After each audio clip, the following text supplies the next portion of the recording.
Face what's ahead. The first video of my new channel. I'm looking forward to a very positive experience on this channel. Maybe we can have good discussions and good explorations of this world. And this, in fact, video is the announcement of a series of videos on multiple sclerosis and what life is like day to day dealing with that terrible disease. Now, there's plenty to research, and in the future I'm going to link you to some videos giving you a different perspective. But I'm going to give you the rundown in this video, and I'm going to thank Chikara1 for asking me to start this series. And I don't think I would have otherwise. Thank you very much. So, multiple sclerosis is very, very scary. In its final stages, it's deadly. It is a progressive disease, but unlike society, which progresses and advances and loves, multiple sclerosis progresses towards death, and before that, disablement. And for me, day to day, I have several major concerns. One of which is temperature. Another of which is exertion. And another one, honestly, is just emotions. I have to kind of mind my own feelings about the various sensations I have in my body as a result of this. Now, I learned that I had multiple sclerosis, I guess, over 5 years ago now. And initially, I didn't take it as seriously, of course, as I should have. I guess actually, to understand, I was initially diagnosed with clinically isolated syndrome, CIS, which is the precursor to multiple sclerosis.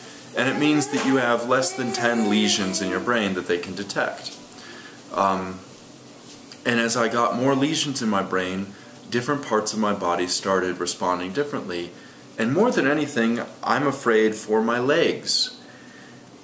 But honestly, any neuron in your body, and neurons populate the whole corpse, any neuron in your body is susceptible to this autoimmune disorder.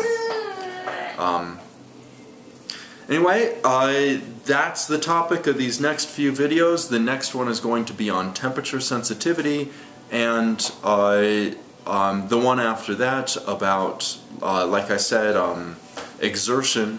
After that, I want to talk about diet and multiple sclerosis. I want to talk about treatments, but I have to be honest with you, the only treatment I've ever had was Copaxone, and now there's Tibrasil or Tibracy out there.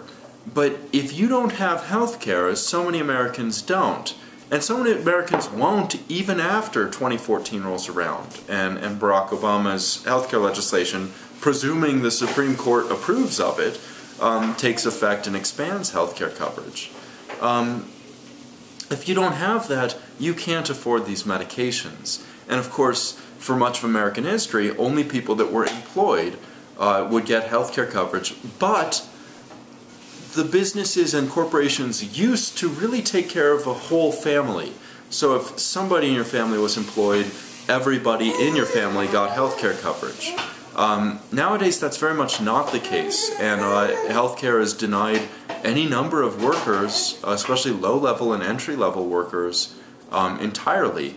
And so for a lot of people with multiple sclerosis, it's a real death knell, and it's a real terrible piece of news. And so let's try and keep it cheery throughout this conversation. I've tuned into multiple sclerosis channels where people have complained because the guy makes a joke. And that's pretty much just whininess, right? I mean, it doesn't make sense to expect people that are facing very difficult circumstances to only have fear and sadness in their hearts. I think sometimes there's room for love. I also want to talk about what you see is all there is, and human psychology as, it addresses disease, and these are all topics for other videos. again, thanks for subscribing to this new channel. I hope we have a great time here. Take care. Goodbye.